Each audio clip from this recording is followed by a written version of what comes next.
What's up, everybody? Thanks for clicking this video. Thanks for tuning into my channel. My name is Simon Hill, Black American from Louisiana, coming to you live from Budapest, Hungary. It's about 11:15 p.m. where I'm at right now. Today is January 8th, 2026, and we are continuing our 17th book in our Book to React series. This is episode 16 of A History of Psychology from Antiquity to Modernity, written by Thomas Hardy Leahey. We fight in the good fight. We fight in this book, page by page, getting it done. Yesterday, we fell off a little bit because we started on chapter 7, but it was hella late. I was hella tired.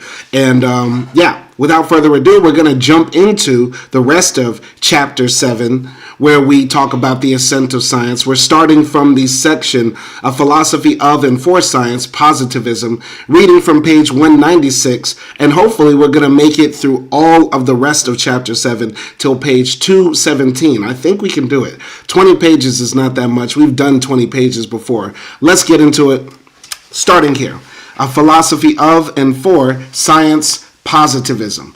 As we saw in chapter 6, the Enlightenment philosophers venerated Newtonian science and began to apply the Newtonian spirit to the study of human nature and human affairs. These tendencies deepened in the 19th century and were given clear and forceful expression in the positive philosophy of Auguste Comte, who lived from 1798 and died in 1857.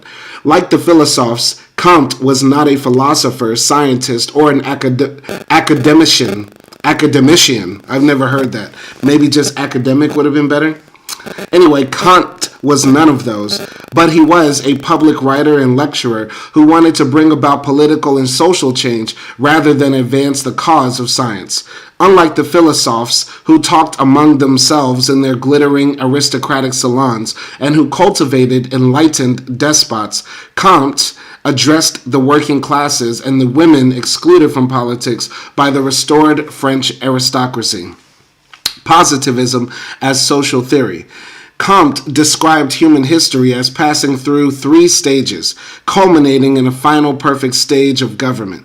Comte's stages were defined by the characteristic way people explained events in the world around them. The first stage was the theological stage.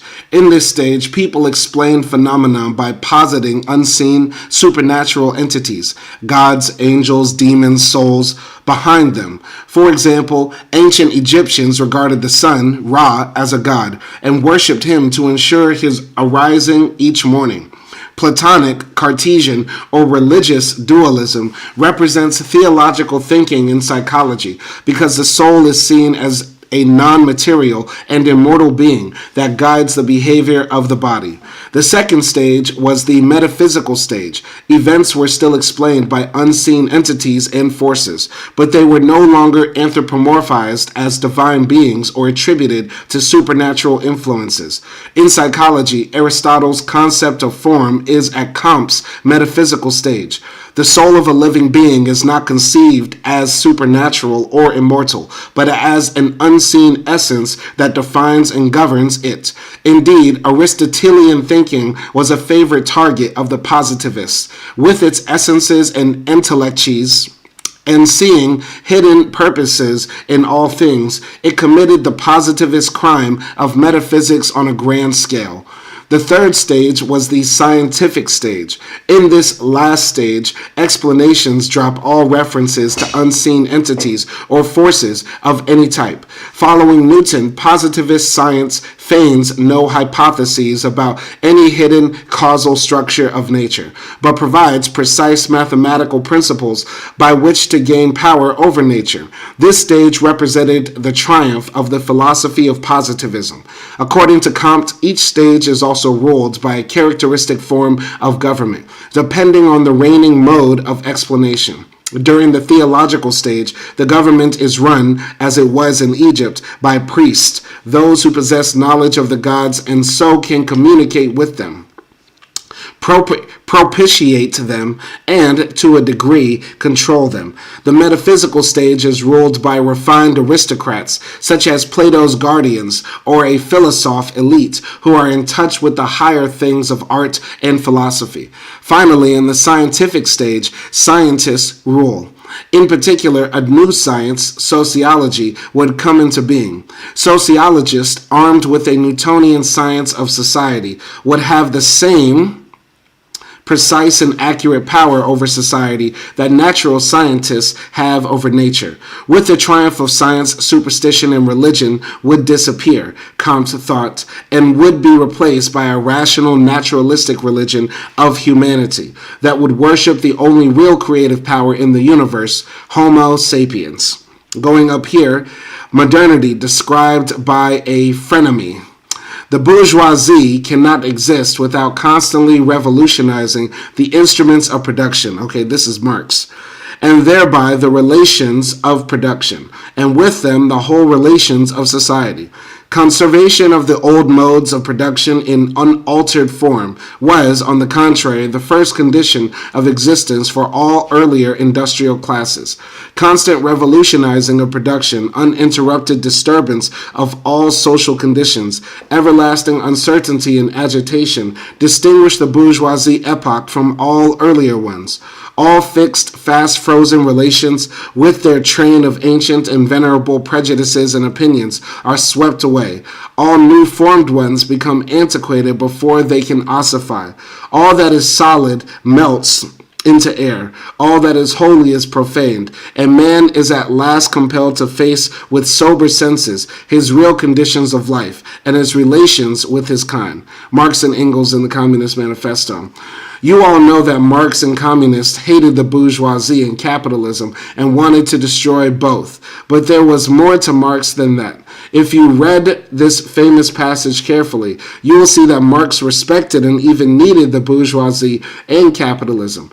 They destroyed the static pre-modern past, sweeping away ancient and venerable prejudices, replacing them with a relentless pursuit of change and improvement, constant revolutionizing of production. They made people face the truth about themselves and society, of the real conditions of life. They created globalization and Facebook. The need of a constantly expanding market for its products chases the bourgeoisie over the whole surface of the globe. It must nestle everywhere, settle everywhere, establish connections everywhere. Above all, capitalism produces wealth. It has been the first to show what man's activity can bring about. It has accomplished wonders far surpassing Egyptian pyramids, Roman aqueducts, and Gothic cathedrals. Without the bourgeoisie and capitalism, socialism would just be spreading poverty, not wealth, around. Communists thought that just around the corner lay a new revolution of socialism erected on the rich rubble of capitalism. Marx did not foresee that wealth creation would continue. The manifesto claims that a limit to production had been reached just at the moment when the second industrial revolution of 1860 was about to take off. All that is solid melts into air. Happened, but the socialist revolution did not. The old fixed, fast-frozen relations did have to be replaced, but they were replaced with social science more than socialism. Okay, Thomas, once again, the revolution did happen, Thomas, but yeah, the revolution is still happening. We're still in a constant fight against capitalism. But I digress. This is once again Thomas Hardy Leahey's, whiteness showing. He's letting his whiteness showing. Anyway, positivism and psychology. Comte disdained psychology as it was then defined. Its very names, psyche logos, proclaimed its dependence on an unseen construct, the soul, that was at least metaphysical and, at worst, religious. A genuine positive science of individuals, one that discarded all reference to the unseen, would have to be neurophysiological. Comte described a hierarchy of sciences, from most basic physics to most complex sociology. That became the logical positivist unity of science thesis. For Comte, as for J.S. Mill, all sciences used a single set of methods and aimed at a single Newtonian ideal of prediction and control. The view of Vico and Herder that these social sciences were fundamentally different from the natural sciences thus exerted little influence in France or the English-speaking world. All right. Nelson says, how has your week been? My week's been pretty busy, man. But hardly get a chance to sleep. Been working hella hard, teaching, you know what I mean? Hardly getting chances to sleep. and still struggling to find time to do this YouTube thing and study too. So I'm trying my best. How has your week been? Anyway, the view of Vico and Herder that the social sciences were fundamentally different from the natural sciences thus exerted little influence in France or the English-speaking world. In addition, Comte's insistence that science be socially useful further divided positivistic social science from the German tradition in which scientific psychology first appeared.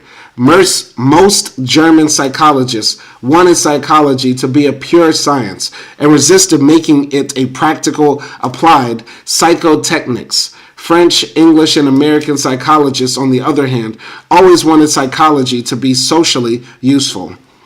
Positivism as a philosophy of science. Later, less flamboyant positivists narrowed Comte's vision to a sophisticated and influential philosophy of science. The most important of these sober positivists was Ernst Mach, born 1838 and died 1916. Mach was a German physicist who elaborated positivism as a foundational philosophy for science. He admired Berkeley and, like Berkeley, saw human consciousness as a collection of sensations, making the goal of science no more than the economical ordering of sensations. Mach stood by his austere, anti-realistic philosophy during the great debate on the reality and scientific legitimacy of atoms, asking of their defenders, "Have you ever seen one?" An anti-realist, Mach said that human knowledge, including scientific theory, served only pragmatic functions, allowing us to adaptively predict and control nature. Theory should never commit the crime of metaphysics by aspiring to truth. Mach also introduced a critical, historical method to the study of science. He believed that many scientific concepts had acquired metaphysical accretions in the course of their development, and that the best way to strip them off and reduce the concepts to their sensory base was to study their historical development. Echoing Comte, Mach noted that early science had grown up in the theological atmosphere of the 17th century, and consequently concepts such as force had acquired divine attributes as something transcending mere experience. Going to the comments, Nelson says, "It's been good. Are you enjoying this book, or does it feel like homework?" A bit like both, man. This book feels like homework. It's a good, because because I'm black as hell. Western civilization, Western thought, Western anything is the antithesis to my existence and the enemy of my intellect. And so by doing this work, once again, I do these book reacts to hopefully help somebody out there, but also to educate myself. So it's a mix of doing homework and deep study, but publicly. So with that being said, it is work, it is labor. It's not meant to be exactly fun. It's like going to the gym. There's not every day you want to go to the gym, but you go to the gym constantly because the brain has to be worked out, or the body has to be worked out. In this case, it's the brain, right? So it's a mix of both. Hopefully, somebody out there will find this educational and enlightening, and I'm definitely being enlightened and engaged with it because I am facing head-on my enemy, my nemesis, right? Which is Western thought, the Western canon. Openly racist white authors who are bigoted and hateful in their worldview, hateful at the very worst, and ignorant at the very best, right? So I'm just engaging with this thought because, once again, I'm going to university right now. Why? I say this every time. I'm in university right now to study the white man's technology. It's not to earn more money. It's not to, go up in rank. It's to study the white man's technology. And that's what we're doing here. This is white studies. We're studying the history of the white man, how basically all of their philosophies and foundations of their civilization and their worldview has all been about degradation of the other, enslaving other people, how they can rape and pillage and extract wealth from others, right? That's the point of this study. So yes, it's like homework. It's like going to the gym. I would say less like homework and more like going to the gym. My My penis is smaller than an atom, but I know it's real, says Nelson as well. We will leave it at that. My guy, Nelson. All right. Anyway, though positivism was controversial, its influence on psychology was substantial. Although Wundt was very critical of positivism and postulated unperceived mental processes to explain conscious experience, many of his students, including Kolpe and Titchener, were much friendlier to it. On the other hand, Freud's unconscious, with its lush but unseen mental apparatus, committed the crime of metaphysics on a large scale. In America, however, the influence of positivism was more pervasive.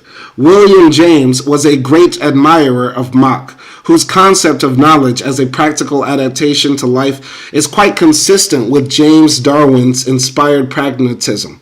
20th century logical positivists wedded Comte's empiricism to contemporary developments in logic, and they had considerable influence on behaviorism. B.F. Skinner's radical behaviorism applied Comte's vision to psychology, culminating in grandiose schemes of scientific control of society. Skinner maintained that the single goal of science is to find lawful relations between independent and dependent variables, leading to prediction and control. Reference to unobservable mental processes was as much illegitimate metaphysics to Skinner as it was to Mach. Furthermore, Skinner's call for a scientifically managed, non-democratic utopia was Comteism without Comte's implausible religion of humanity. Moving on to naturalizing the supernatural. As religious... Okay, why did that happen? Okay, hold on. My camera's here, and this is here. Okay. I hate when that happens. Anyway, continuing here. Naturalizing the supernatural. As religious doubt deepened in the 19th century and the authority of science rose, many people began to turn to science to explain traditional religious beliefs or to find support for them. Two movements resulting from these impulses bear on psychology. The first was mesmerism, which attempted to give a Newtonian scientific explanation of personal healing. The second was physical research, which purported to give scientific evidence for the existence of a personal immortal soul. The two are connected by the fact that they are both scientific versions of religious ideas. As the parapsychologist J.B. Rhine said later, they wanted to naturalize the supernatural. Going on to the comments, Nelson says, you got to delete this VOD. Important info was in that card. Hey, I won't tell if you won't tell. I won't tell if you won't tell. Mesmerism. Whether Mesmer himself was a charlatan is an extremely difficult question to answer. Like Freud, he demanded absolute obedience from his followers, lest they betray his invention. His treatment sessions were lurid seances, with Mesmer attired in mystic robes and wielding an iron wand.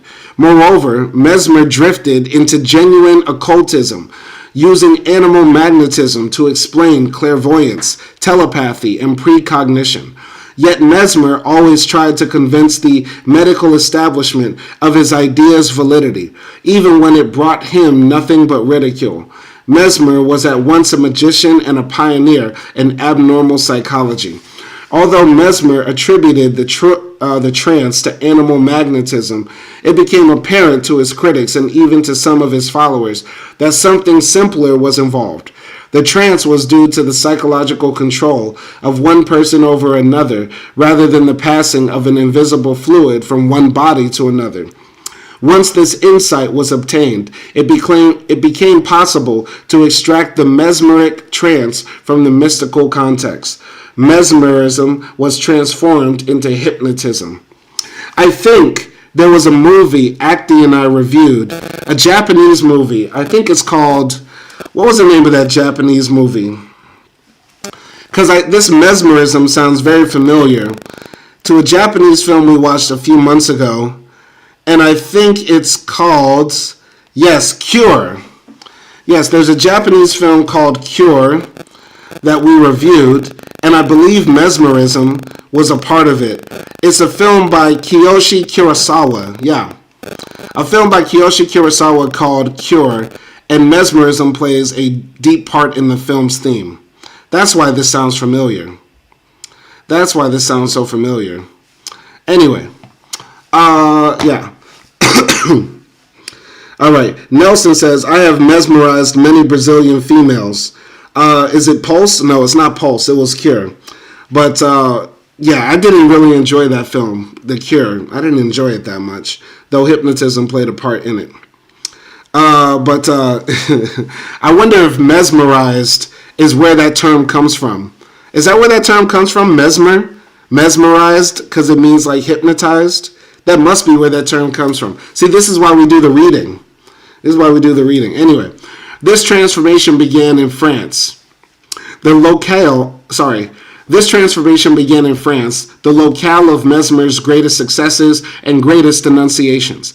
In 1825, the French Royal Academy of Sciences decided to look into animal magnetism again, and its report, delivered in 1831, was far more favorable than any Mesmer had received in his lifetime.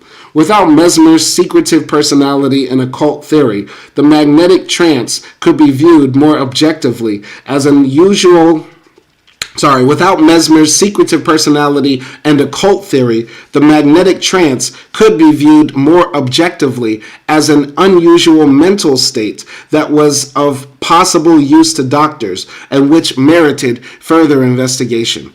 In the late 1830s, animal magnetism was brought to England by the Baron du Potet de Senevois, who conducted a series of magnetic demonstrations.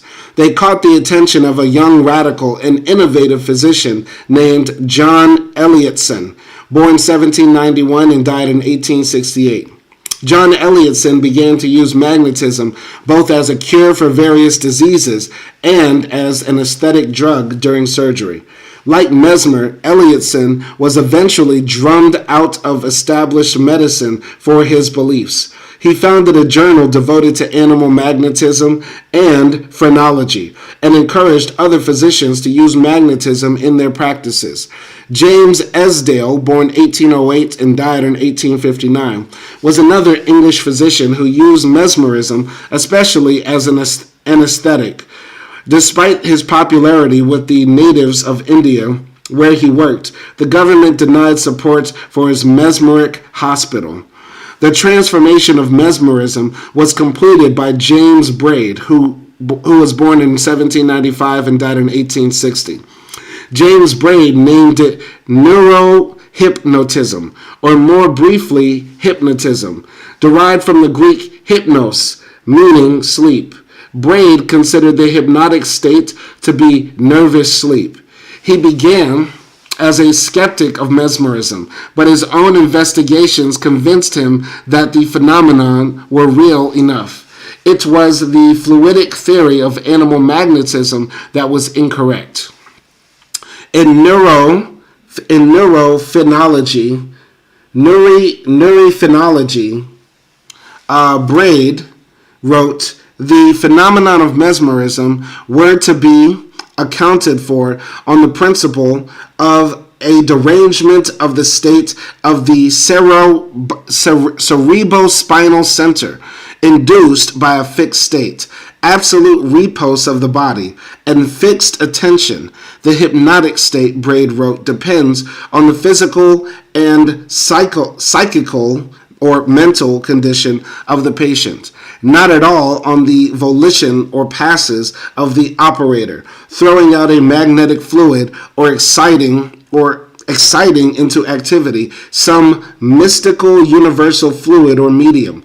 Braid rescued hypnotism from the occult surroundings of mesmerism and gave it to scientific medicine. But Braid himself encountered resistance from the medical establishment. The development of chemical anesthetics rendered the use of hypnosis in surgery unnecessary. Okay.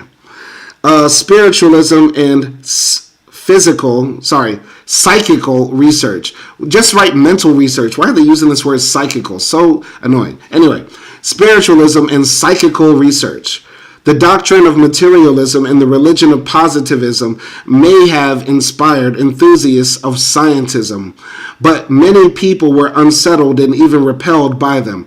The crisis of naturalism got worse after Huxley proclaimed humans to be only well-developed apes. Huxley explicitly challenged not only belief in the soul, but also Aristotelian final causation. The progress of science has in all ages meant, and now then evermore means, the extension of the province of what we call matter and causation, and the concomitant gradual banishment from all regions of known thought of what we call spirit and spontaneity. Traditional religion seemed to many people to be moribund. Blind faith in an immortal soul had been annihilated. So especially after 1859, many thoughtful people, including well-known scientists, turned to science itself for assurance that there was more to human life than the bodily machine. Clifford had declared that one should believe nothing without adequate evidence. So psychical researchers sought to find adequate evidence of the immortality of the soul. The discovery that there was a life in man independent of blood and brain would be a dominating fact in all science and in all philosophy. So wrote Frederick Myers in 1843 and died in 1901. The leading psychical researcher of the 19th century was Frederick Myers. As a child, he saw a dog killed by being run over by a carriage. Myers asked his mother if the dog's soul had gone to heaven. A better theologian than her mother, Myers' mother said the dog had no soul to go to heaven, and the young Myers began to fear that he too had no soul, and so no hope of heaven. This fear was intensified when, like many Victorians, he lost his religious faith during his education. He met the philosopher Henry Sidgwick, who lived from 1838 and died in 1900. Sidgwick encouraged Myers to search scientifically for evidence of immortality. Sidgwick, too, had lost his faith, but he deeply believed that ethics required personal immortality for the rectification of evil on earth. Myers took up Sidgwick's challenge and gathered an enormous amount of relevant data. Sidgwick and Myers founded the Society for Psychical Research, and in 1882 their journal published Myers' findings. They were also published posthumously in 2 volumes in 1903. Simply as a catalog of unusual psychological phenomenon, Myers' human personality and its survival of bodily death won the respect of no less a psychologist than William James, himself once president of the Society for Psychical Research. Although from its title one might expect a collection of ghost stories, Myers, in fact, surveyed the realm of abnormal psychology, from sleep and hysteria to messages from departed spirits. Myers' approach to his problem was psychological. He was the first English writer to disseminate Freud's early studies of hysteria. Hysteria was an important phenomenon for Myers, for it demonstrated the power of purely mental activity over the body when physical symptoms are caused by psychological disturbances. Indeed, Myers fixed on exactly what Freud found most instructive in his early cases, that a hysteric's symptoms express unconscious desires that the patient does not want to admit to consciousness. Like Freud, Myers formulated a theory of the unconscious, which Myers called the subliminal self. In Freud's hands, the unconscious was an affront to human pride, revealing the irrational, impulsive, frightening depths that underlie rational, discursive, conscious thought. Myers' conception of the subliminal self, however, was romantic, platonic, optimistic, and progressive. True, the subliminal self is irrational, said Myers, but it enables us to communicate with a spiritual world that transcends the material one. The existence of the subliminal self demonstrated for Myers the separability of soul and matter. It opened up the prospect of more than material evolution, in which the individual plays only a brief part. In spiritual cosmic evolution, each soul perfects itself forever, actualizing mental powers hindered by our animal bodies. Although Myers scientifically investigated spiritualistic phenomenon, and he was as skeptical of mediums as anyone could wish, his scientific searching was really guided by a Neoplatonic and occult view of the cosmos. On occasion, Myers could sound like a Huxleyan naturalist, as when he wrote, "The authority of creeds and churches will be replaced by the authority of observation and experiment." But physical research was not well received in Huxley's circle. Huxley himself sarcastically denounced spiritualism, which Huxley sarcastically denounced spiritualism, whose devotees believed that mediums could place them in contact with dead relatives, likening the talk in the spiritual world to the chatter of old women and curates, and saying of both, "They do not interest me." Despite this hostility, the intellectuals of the Society for Physical Research carried on, and at the popular level, spiritualism approached a mania around the turn of the century. As quickly as debunkers, for example, magicians Harry Houdini and John Maskelyne, exposed fake mediums, new ones sprang up. The dialectic of paranormal claim and skeptical counterclaim continues today, as illustrated by the controversy over persons such as John Edwards. Physical research, now called parapsychology, persists in scholarly journals and research programs, and college courses in these subjects proliferate. Nevertheless, it is an ever more suspect subject than hypnotism, and its very mention makes most psychologists uncomfortable. And then he cites himself. Okay. Continuing here. Toward the science of psychology. The idea that psychology should and could be made into a science gained ground in the 19th century. Critical to the prospects for the creation of such a science were advances in physiology and the development of the first methods by which one might experiment on the mind. The first made it possible to seriously embark on the path to psychology through physiology that had been fitfully taken since Greek times. The second made psychology a respectable science by bringing consciousness into the laboratory, understanding the brain and nervous system. The brain, localization of function. So far, in treating the history of psychology, we have found it to be primarily part of philosophy. Even the occasional physician psychologist generally founded their psychologies on philosophical, not physiological principles. Hartley is a case in point. He erected his psychology on the principles of associationist philosophy, and only buttressed it with Newton's speculative account of nerve function. The separation of the physiological and philosophical portions of Hartley's psychology was so complete that his followers, Priestley, could issue an edition of Hartley's observations on man, his frame, his duty, and his expectations that omitted all the physiology. Hartley wanted to create a psychology that combined philosophy and physiology, but philosophy clearly came first. Franz Joseph Gall, born 1758 and died in 1828, reversed this relationship. Gall may fairly be regarded as the founder of cognitive neuroscience because he was the first to take seriously the idea that the brain is the seat of the soul. The idea was hardly new. The Hellenistic scientist of Alexandria demonstrated it. The medieval faculty psychologists located each faculty in a different portion of the brain. However, beyond encouraging materialism, the concept had little effect on psychological thought. The locations assigned to the medieval faculties were based on prior analyses of mind, not brain, and philosophical psychology had done nothing to change this. Gall, however, stated that the brain was the specific organ of mental activity, in the same way that the stomach is the organ of digestion and the lungs the organs of respiration.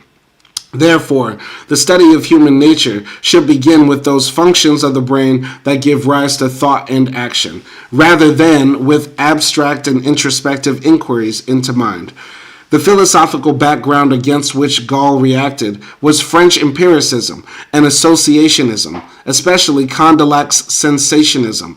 Gall offered several reproaches to that philosophical approach to psychology. To begin with, the empiricists claimed that experience was the proper basis of science, yet their own psychology, including Hume's science of human nature, was wholly speculative, having no reference to objective behavior or to the brain that controls it. Furthermore, the categories of analysis used by philosophers were mere abstractions. None of the faculties proposed by philosophers, such as memory, attention, and imagination, was specific enough to explain actual human behavior and concrete individual differences. In short, the philosophers' concepts were useless for the empirical investigations that psychological science requires. Gall's ideas brought him into conflict with empiricist philosophers in a final way. Condillac had attempted to derive every faculty of mind from sensation and association. Gall, however, believing the brain to be the organ of the mind, proposed a new version of the medical doctrine of localization of function. He said that each of his proposed faculties was innate and was located in a particular region of the brain. Gall's approach also implied comparative psychology. Given that the brains of species differ up and down the great chain of being, Gall wrote before Darwin, so should the corresponding faculties differ. In fact, Gall carried out comparative anatomical studies to support this argument. The problem for Gall then was to correlate specific behavioral functions with particular regions of the brain. Although he carried out detailed anatomical studies of the brain and nervous system, he found the techniques of his time too crude to answer the questions he posed, and he had moral scruples about experimenting on living but martyrized animals. Gall therefore adopted a different methodology that unfortunately led to the pseudoscience of phrenology. He assumed that well-developed mental faculties would correspond to well-developed parts of the brain. The organs corresponding to the well-developed faculties in the brain would be larger than the organs corresponding to less developed faculties, and their relative size would be registered on the skull as bumps overlying the developed organ. Empirically, Gall's method was to show that people possessing certain striking traits would possess skulls with bumps over the corresponding organs of the brain, and that weak traits would go with undeveloped brain organs and skull regions. Thus, Gall could observe an individual's unique behaviors and correlate them with cranial prominences. On the basis of such observations, Gall drew up a long list of faculties, destructiveness, friendship, and language, for example, and located each in a particular region of the brain. Destructiveness, for example, was located just above the ear. Later, followers of Gall expanded his list to include such faculties as veneration, whose presence was believed to show that God must exist to be the object of veneration. Certain conceptual features of Gall's approach deserve mention. It was nativistic. It compared humans with other animals. It was materialistic, although Gall himself struggled against the tendency. Gall's psychology was also behavioristic rather than introspectionistic. His system rested on the observation of behaviors and bumps on the skull rather than on the introspection of his own mind. Gall's psychology was therefore the first objective rather than subjective psychology. More broadly, Gall's was a functional, almost evolutionary psychology concerned with how the mind and its organ, the brain, actually adapt a person or animal to everyday demands. Philosophical psychology had been concerned with grand problems of epistemology rather than how the human mind copes with the world. Finally, Gall's psychology was a psychology of individual differences. He explicitly rejected the study of the generalized adult mind in favor of a study of how people differ. Gall's conception pointed in two directions, one scientific and one pseudoscientific. Scientifically, it inspired more experimentally minded Gall's conception pointed in two directions, one scientific and one pseudoscientific. Scientifically, it inspired more experimentally minded physiologists to investigate the localization of behavioral functions in particular parts of the brain. At the hands of these men, Gall's system suffered badly. His specific locations were found to be faulty. Worse, the basic assumptions that size of the brain correspond to strength of faculty and that bumps on the skull conform to the shape of the brain were found to be without foundation.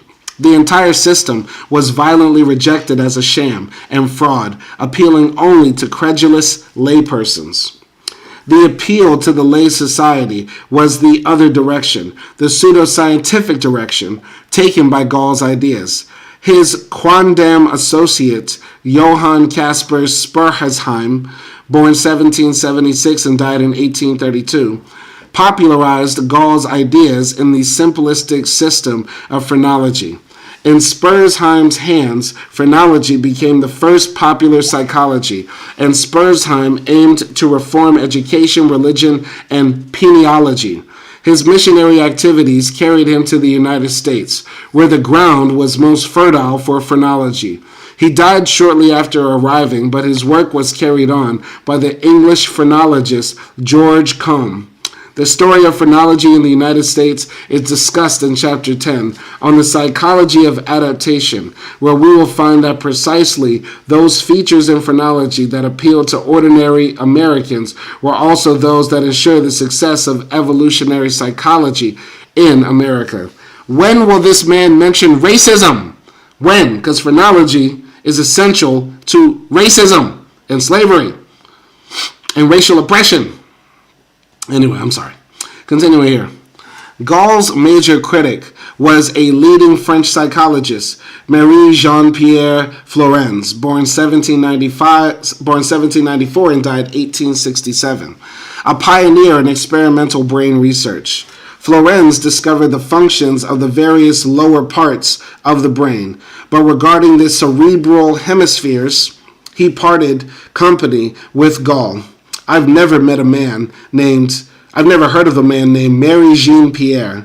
That's a very, very effeminate French name.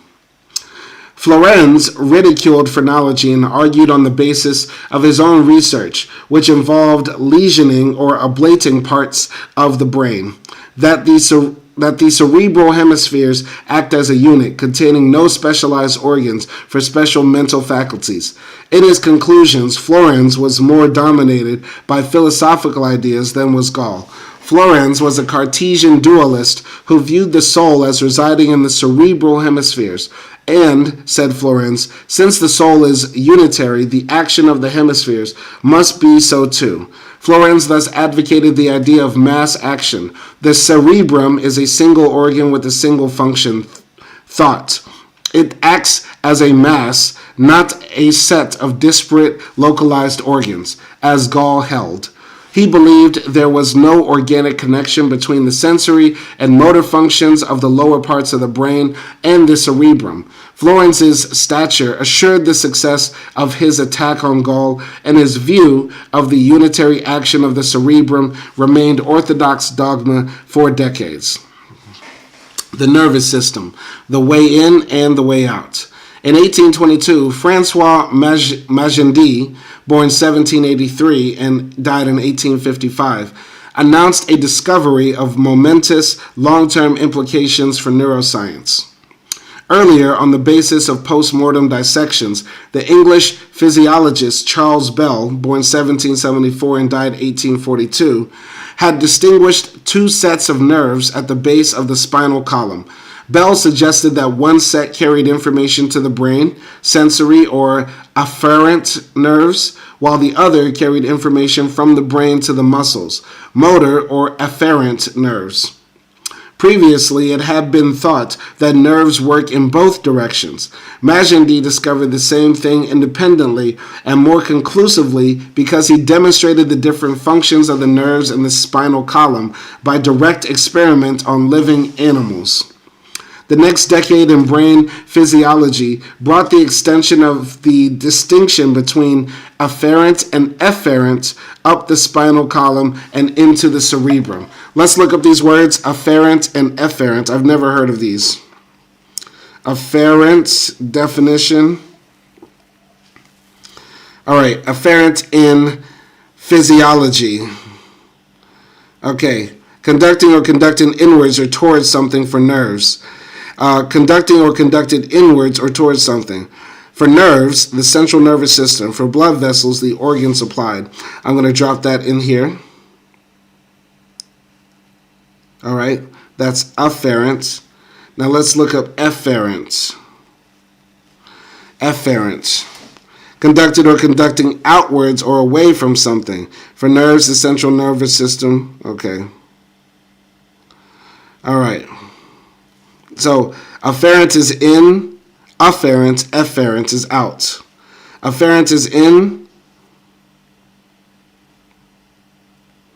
Okay, hold on.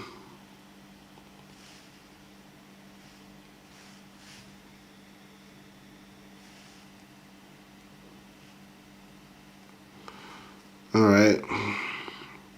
Okay, got that. Okay, so there are afferent nerves and efferent nerves. So the afferent nerves carry our thoughts from our brain out. And we have separate nerves that carry them up towards our brain. Okay, got it. Anyway, continuing here. Okay, well, yeah. All right, let's go here. I'm gonna continue here. So the next decade in brain physiology brought the extension of the distinction between afferent and efferent up the spinal column and into the cerebrum. Young quotes an English physician writing in 1845, "The brain is subject to the laws of reflex action, and that in this respect it does not differ from the other ganglia of the nervous system, and must necessarily be regulated by laws identical with those governing the spinal ganglia and their analogues in the lower animals." A later breakthrough in the study of the functions of the cerebrum suggested that Gall was correct in asserting that different parts of the brain are responsible for different mental processes. This discovery was made by Pierre Paul Broca, who was born in 1824 and died in 1880. Broca observed that a patient in his care named Tan had a speech disorder, showed, when autopsied, damage to the left frontal lobe of the brain. Broca, who rejected the study of bumps on the head, viewed his findings as limited support for Gall, although the faculty of language had not been found where Gall had predicted.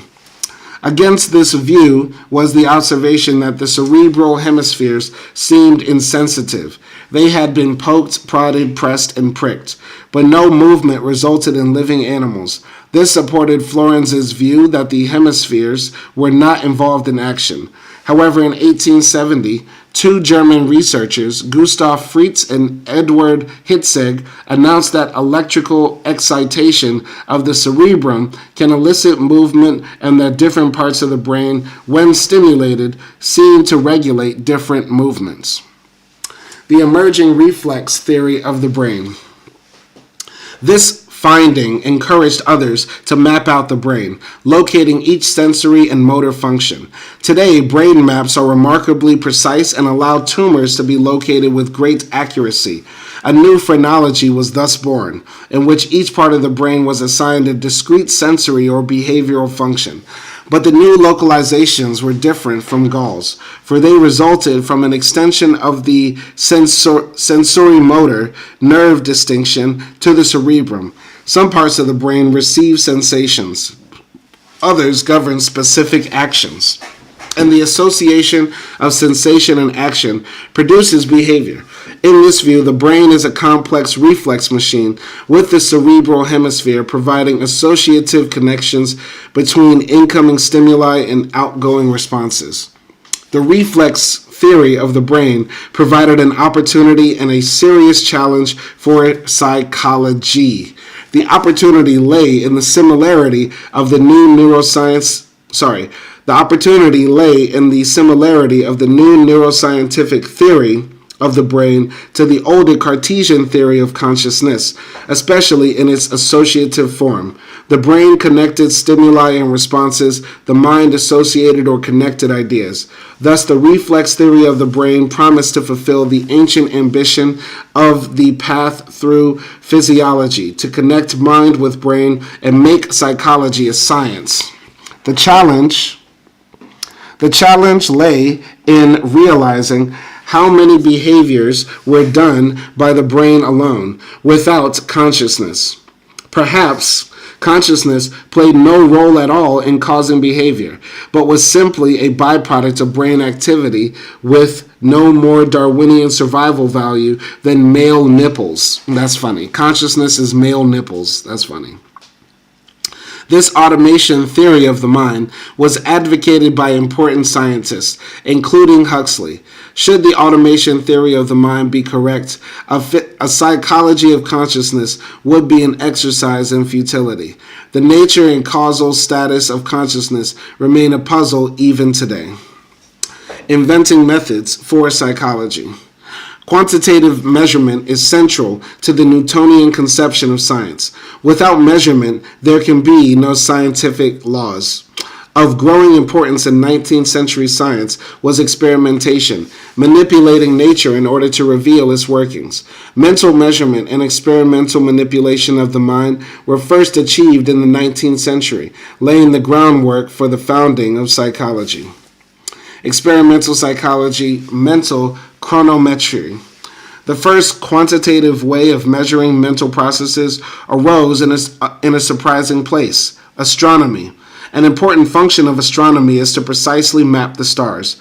Until the advent of modern mechanical and photographic methods in which an astronomer rarely looks through a telescope, accurately locating stars depended on the ability of him or her to note the exact moment when a star passed a point directly overhead, marked by a reticle in the telescope's field of vision. In the eye and ear method, the astronomer noted the exact time on a clock when a star entered the field of vision and then counted as the clock beat seconds until the star passed the reticle. Accurate notation of the exact moment of transit was critical. Slight errors would be translated into immense interstellar distances in calculating the exact positions of the stars in the galaxy. In 1795, an assistant astronomer at Greenwich Observatory lost his job when a superior discovered that his own transit times were about 0.5 seconds faster than his assistant's. The head astronomer naturally assumed his own times to be correct, with his assistant's in error. Years later, this event came to the attention of the German astronomer F.W. Bessel, born 1785 and died in 1846.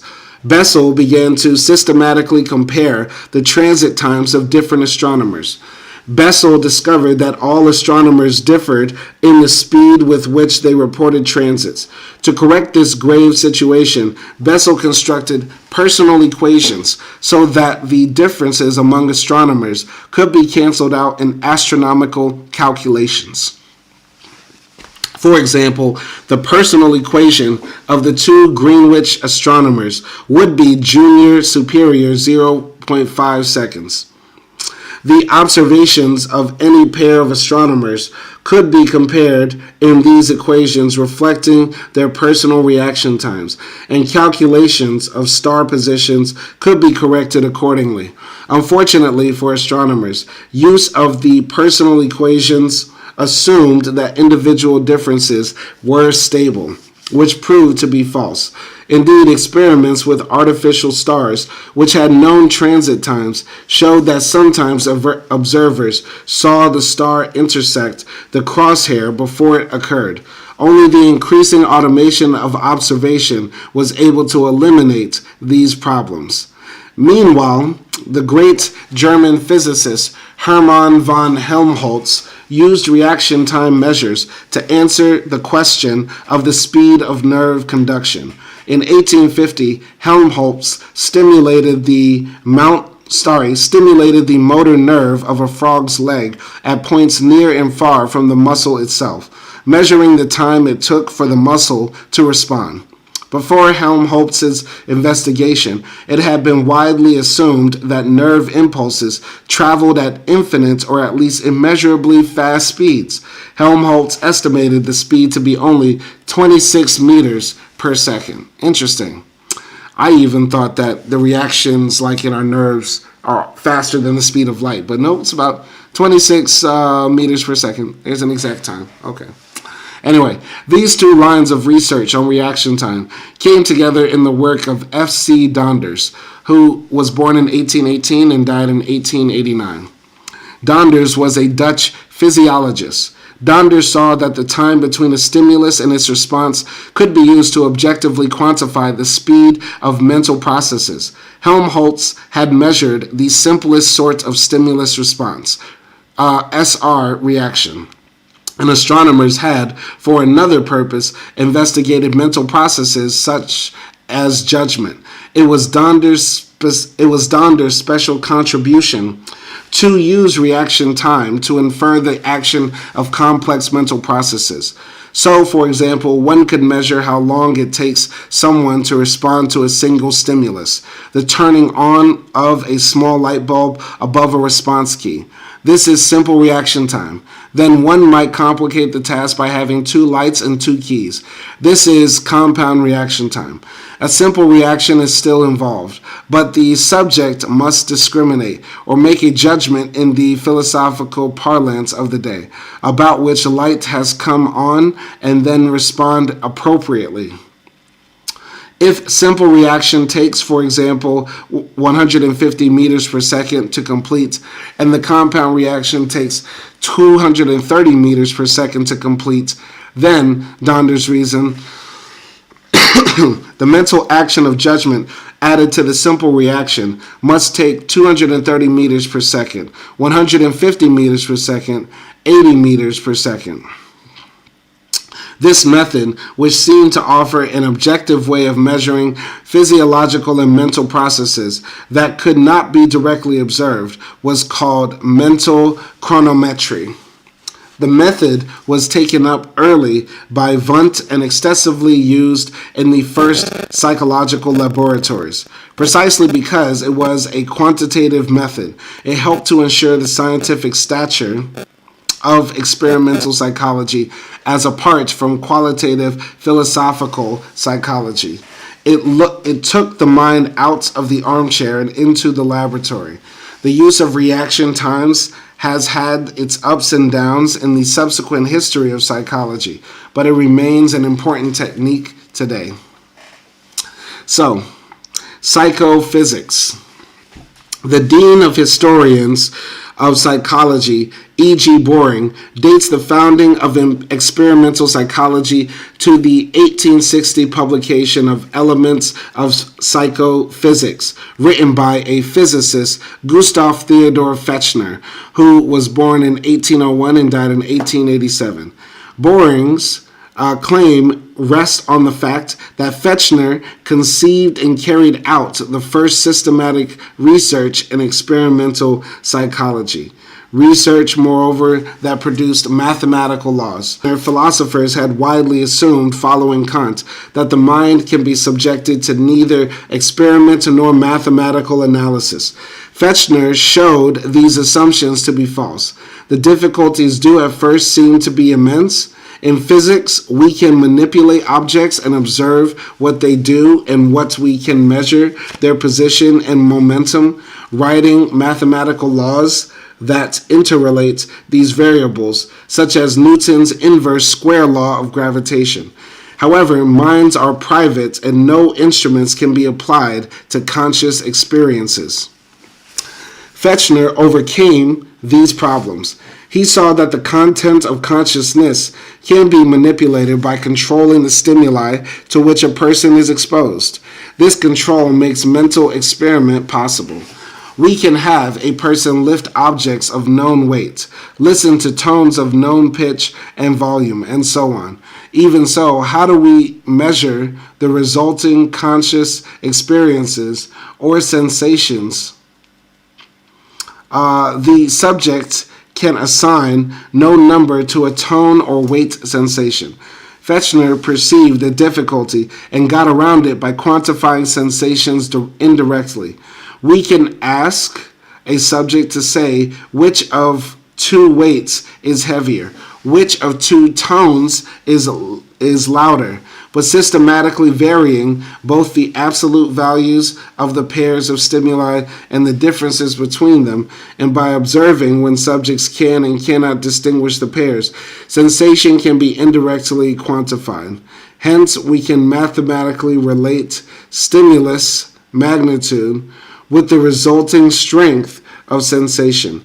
Fechner found that the strength of sensation is a long-time algorithmic function of stimulus strength, that is S equals K log R, when K is a constant particular to which each sense modality.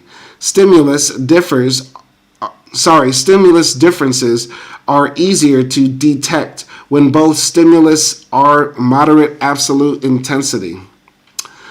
Stimulus differences are easier to detect when both are of moderate absolute intensity.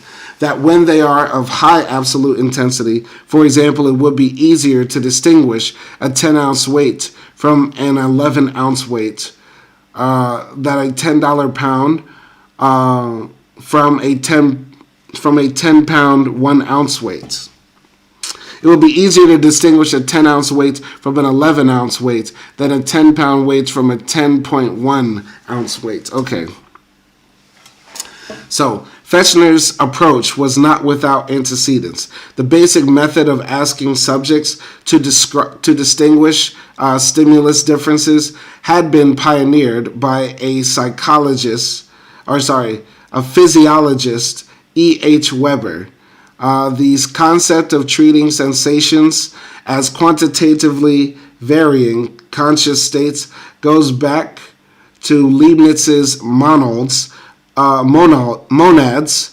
and his doctrine of petite perception and apperception. The immediate motivation of Fechner's work was the mind-body problem. As a physicist, Fechner hoped his psychophysics would show that mind and body are related in precise and impractical ways. All right. Fechner was not the founder of the science of psychology because, unlike Wundt, he did not create a social institution, the universal laboratory, to ensure psychology was an officially recognized field of study. Nevertheless, Fechner founded experimental psychology for his methods, broadened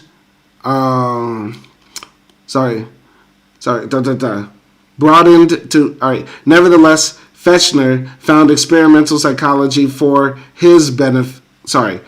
Fechner found experimental psychology for his methods broadened to encompass more than sensations, were basic to Wundt's experimental psychology of consciousness. In Wundt's experiments, antecedent stimulus conditions were controlled as far as in Fechner's, and data were provided as subjects. Let's read that. In Wundt's experiments, antecedent stimulus conditions were controlled, as in Fechner's, and data were provided as subjects reporting the resulting conscious content.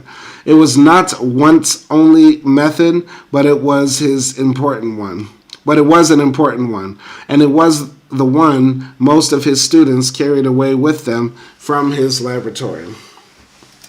All right. Oh, it's hitting me hard. I wanted to hit it all, but we got 10 pages in. We're 10 pages in. We're going to call it a dizzy. At 1 hour reading.